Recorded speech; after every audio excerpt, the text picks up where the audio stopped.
السلام علیکم، میں محمد صیف، آپ دیکھ میرے یوٹیوب چینل۔ دوستوں، امید کرتا ہوں آپ سب ٹھیک ہوں گے، خیر خیریت سے ہوں گے، اور میری دلی دعا ہے کہ میرے چاہنے والے جہاں کہیں بھی رہیں خوش رہیں، آباد رہیں اور ہمیشہ مسکراتے رہیں۔ دوستوں، آپ سب کو پتہ ہی ہے کہ پوری دنیا کے اندر بہت سے مذاہب موجود ہیں، اور ہر مذہب کے لوگ اپنے ہی مذہب کو مانتے ہیں اور اپنے مذہب کا جو خدا ہے اس کی عبادت کرتے ہیں۔ اور کچھ ایسے لوگ ہیں جو اپنے مذہب کو تو پیار کرتے ہی ہیں، لیکن دوسرے مذہب کی عزت بھی کرتے ہیں اور اس کا احترام بھی کرتے ہیں، اور اس کے برعکس کچھ ایسے بھی مذہب کے لوگ ہیں جو دوسرے مذہب سے نفرت کرتے ہیں، اسے برا بھلا کہتے ہیں۔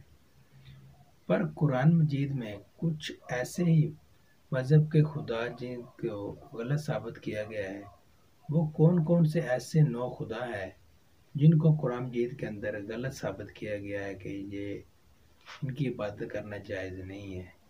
تو بنا وقت ضائع کیے ویڈیو شروع کرنے سے پہلے آپ سے درخواست ہے کہ اگر میرے چینل پر پلیز نئے ہیں تو میرے چینل کو سبسکرائب کریں، ویڈیو اچھی لگے تو ویڈیو کو لائک کریں اور اپنے دوست کے ساتھ لازمی شیئر کیا کریں۔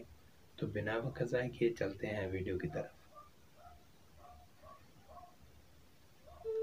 السلام علیکم دوستو۔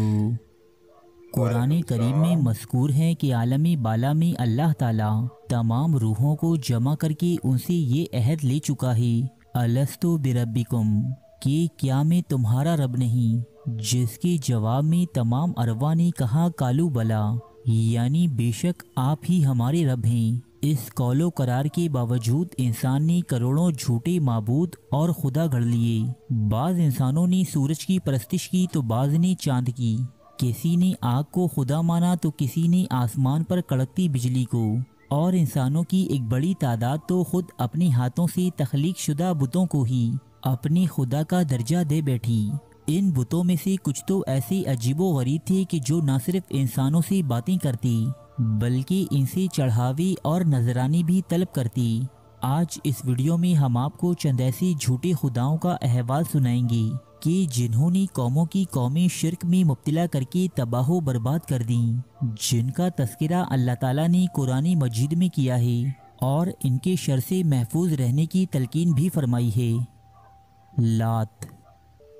دور جاہلیت میں لات اہل عرب کا ایک انتہائی اہم بت تھا۔ یہ مربع شکل کا مالک اور سفید پتھروں سے بنا ہوا تھا۔ اہل عرب اس بت کی عبادت کرتے تھے اور اسے خدائی کا درجہ دیتے تھے۔ یہ بت عین اس جگہ موجود تھا جہاں آج کل مسجد طائف کا بایاں مینار واقع ہے۔ قبیلہ بنو ثقیف لات نامی اس بت کے بہت زیادہ معتقد تھے۔ تاریخ عرب کے مطابق جب ابرہہ کا لشکر خانہ کعبہ پر حملے کی غرض سے طائف کے قریب سے گزرا تو اہل طائف نے انہیں مکہ تک رہنمائی اور دیگر سہولیات مہیا کیں کہ کہیں وہ ان کے معبود لات کے بت کو منہدم نہ کر دیں۔ لفظ لات کے لغوی معنی ہیں ستو گھولنے والا۔ اہل عرب کے مطابق زمانہ جاہلیت میں ایک شخص حجاج کے لیے ستو تیار کرتا تھا۔ اس کے مر جانے کے بعد اہل طائف نے اس چٹان کی پرستش شروع کر دی جہاں بیٹھ کر وہ یہ کام کیا کرتا تھا۔ رفتہ رفتہ یہ جھوٹا معبود یعنی لات اس قدر مقبول ہو گیا کہ تمام عرب میں اس کی عبادت کی جانے لگی۔ لات کا ذکر قرآن کریم کی سورہ نجم میں عزا اور منات کے ساتھ ہوا ہے۔ دور جاہلیت میں یہ تینوں اہل عرب کی معزز ترین دیویاں تھیں جنہیں وہ خدا کی بیٹیاں تسلیم کرتے تھے۔ نعوذ باللہ۔ عزا۔ ظہور اسلام سے قبل عزا اہل عرب میں سب سے زیادہ پوجا جانے والا بت تھا۔ اہل عرب کے مطابق قدیم ادوار میں عزا ایک نیک اور شریف لڑکی تھی جو اہل طائف کو ایک ویران اور غیر آباد مکان سے ملی تھی۔ روایت کے مطابق جو بھی اس لڑکی پر بری نظر ڈالتا وہ کسی نہ کسی آفت میں مبتلا ہو جاتا، اس لیے اہل طائف اسے خدا کی بیٹی کہا کرتی۔ نعوذ باللہ۔ پھر ایک دن یہ لڑکی اچانک ہی کہیں غائب ہو گئی، لیکن اہل عرب نے مکہ اور طائف کے درمیان موجود وادی نخلا میں ایک بت بنا کر اس لڑکی کی عبادت شروع کر دی۔ قریش سمیت عرب کی تمام مشہور قبائل عزا کی عبادت کے لیے یہاں آتے اور قربانی کے جانور یہاں لا کر ذبح کرتے۔ عزا کے بت کی ایک خاص بات یہ تھی کہ یہ اپنے پیروکاروں سے کلام بھی کرتی تھی، یعنی یہ ایک بولنے والا بت تھا۔ دوستو در حقیقت یہ ابلیس کی حامی ایک جن عورت تھی جو اس مندر سے قریب جھاؤ کے ایک درخت پر رہا کرتی۔ فتح مکہ کے بعد حضور اکرم صلی اللہ علیہ وآلہ وسلم نے عزا کا بت گرانے اور جھاؤ کے اس درخت کو کاٹنے کے لیے حضرت خالد بن ولید رضی اللہ تعالی عنہ کو روانہ کیا۔ حضرت خالد بن ولید نے نہ صرف عزا کے اس مشہور بت کو توڑ دیا بلکہ اس شیطان جن کو بھی قتل کر دیا کہ جس کے باعث یہ بت کلام کرتا تھا۔ منات بھی لات اور عزا کی طرح عربوں کا ایک قدیم معبود تھا جسے یہ لوگ موت اور تقدیر کا مالک سمجھتے تھے۔ منات کو سرزمین عرب کا سب سے قدیم بت بھی تسلیم کیا جاتا ہے۔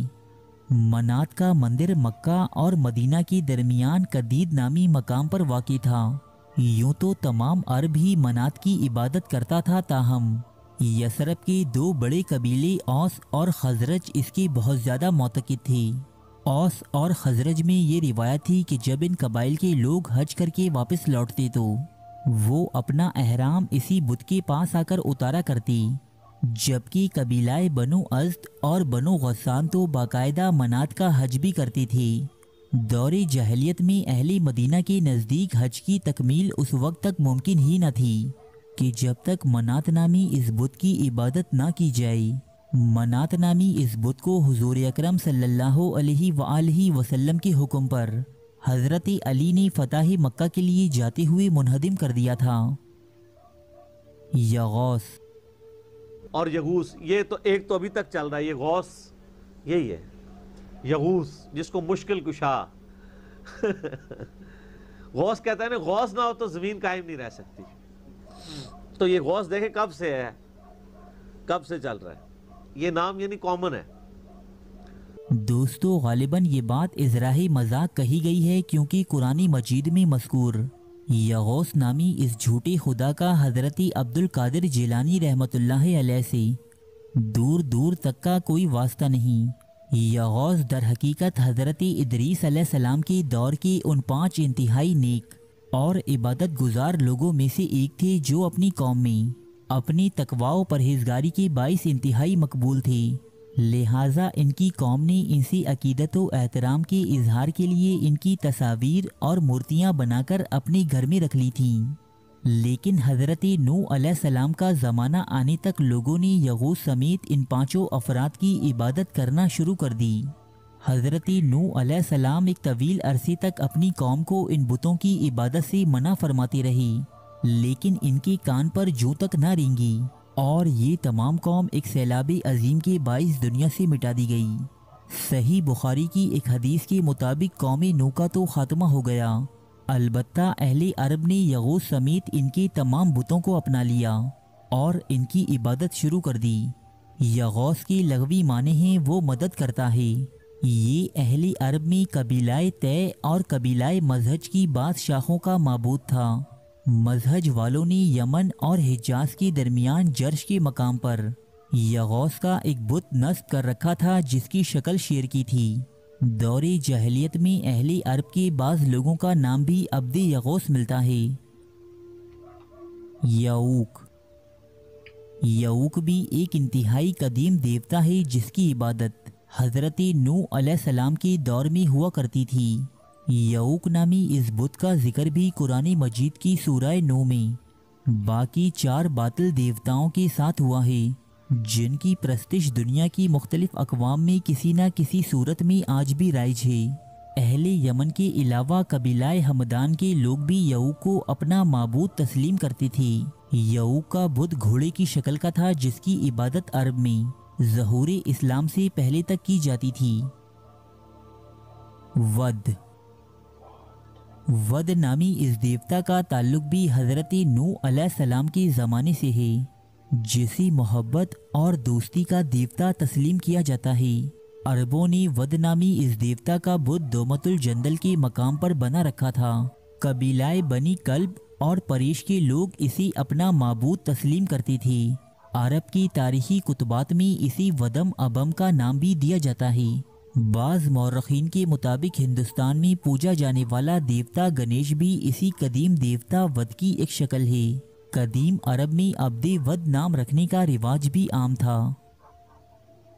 سوا، قرآن مجید میں سوا کا نام ایک باطل دیوتا کے طور پر درج ہے، جس کی عبادت حضرت نوح علیہ السلام کی قوم کیا کرتی تھی۔ تاہم اسلام سے قبل عربوں میں اسے ایک دیوی کے طور پر پوجا جاتا تھا۔ اس کا بت ایک عورت کی شکل کا بنایا گیا تھا، جو روہات نامی علاقے میں قائم ایک مندر میں نصب تھا۔ سن 8 ہجری کے دوران حضور اکرم صلی اللہ علیہ وآلہ وسلم کے حکم پر حضرت عمرو بن العاص اس مندر کو ڈھانے کی غرض سے روانہ ہوئی، اور آپ نے صدیوں سے قائم کفر و شرک کے اس مرکز کو ہمیشہ ہمیشہ کے لیے منہدم کر دیا۔ نصر، نصر کی لغوی معنی ہے گدھ یا عقاب۔ نصر نامی اس باطل دیوتا کا ذکر بھی سورہ نوح کی آیت نمبر 23 میں ہوا ہے۔ اس دیوتا کا بت عرب کے علاقے بلخا میں نصب تھا، جس کی شکل و صورت ایک گدھ کے جیسی تھی۔ قبیلہ حمیر کے افراد اسے اپنا معبود تسلیم کرتے تھے۔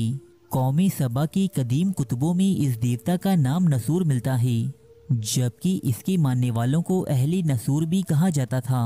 نصر نامی اس جھوٹے معبود کی عبادت سلطنت روما کے ادوار میں اپنے عروج پر تھی۔ قدیم رومن لوگ اس بت کو طاقت اور لافانیت کا نشان تسلیم کرتے اور اس کی عبادت کرتے تھے۔ بال، بال نامی اس جھوٹے خدا کا ذکر بھی قرآن مجید کی سورہ الصافات کی آیت نمبر 125 میں ہوا ہے۔ حضرت الیاس علیہ السلام کی قوم اس بت کی عبادت کیا کرتی تھی، جبکہ ان لوگوں نے اپنے شہر کا نام بھی اس بت کے نام پر یعنی بال بک رکھا ہوا تھا۔ یہ سونے سے بنا ایک بت تھا جس کی لمبائی 20 انسانی ہاتھوں کے برابر تھی۔ اس کے خادموں کی تعداد 400 کے لگ بھگ تھی، جنہیں بال کے رسول کہا جاتا تھا۔ یہ بت نومولود بچوں کی قربانی کے حوالے سے خاصا بدنام ہے، کیونکہ قومیں بنی اسرائیل اور بال کی عبادت کرنے والی دیگر قومیں یہاں اپنی مرادیں طلب کرنے آتی اور قربانی کے طور پر اپنے نومولود بچوں کا نذرانہ پیش کرتی، جنہیں یہاں موجود سادھو آگ میں جھونک دیتے۔ دوستو، یہ تھے وہ چند باطل معبود کے جن کا ذکر اللہ تعالیٰ نے قرآن مجید میں کیا اور قیامت تک آنے والے انسانوں کو شرک و گمراہی سے بچنے کی تلقین فرمائی۔ امید ہے کہ یہ ویڈیو آپ کی معلومات میں اضافے کا باعث بنی ہوگی۔ اگر واقعی ایسا ہے تو اسے لائک اور شیئر ضرور کیجیے گا۔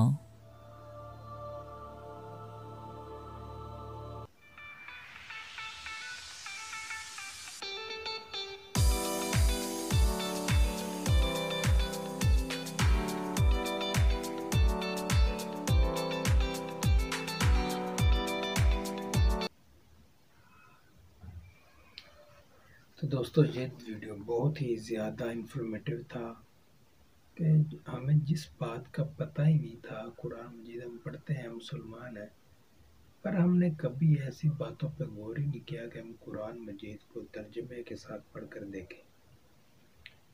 اور قرآن مجید میں ایسے 9 جھوٹے خدا جن کی عبادت اسلام کے ظہور یعنی کہ جو ہمارا مسلمانوں کا دین ہے، اسلام ہے، اس کے ظہور سے پہلے جب عرب میں ان کا ظہور ہی نہیں تھا اسلام کا، ان سے پہلے لوگ کس طرح ان جیسے خداؤں کی عبادت کیا کرتے تھے۔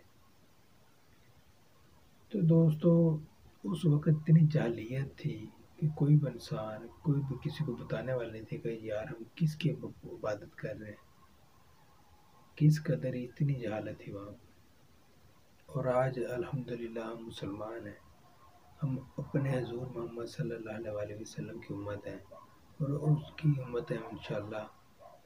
ہم یہ سب جانتے ہیں مسلمان کہ ہم صرف اپنے خدا کی عبادت کرتے ہیں، اپنے اللہ کی عبادت کرتے ہیں، اور اس کے ساتھ کسی کو بھی کبھی شریک نہیں کریں گے اور نہ ہی کرتے ہیں، کیونکہ اللہ کے ساتھ کسی کو شریک کرنا بہت بڑا شرک یعنی گناہ ہے، اور ایسا ہم کبھی بھی نہیں چاہیں گے۔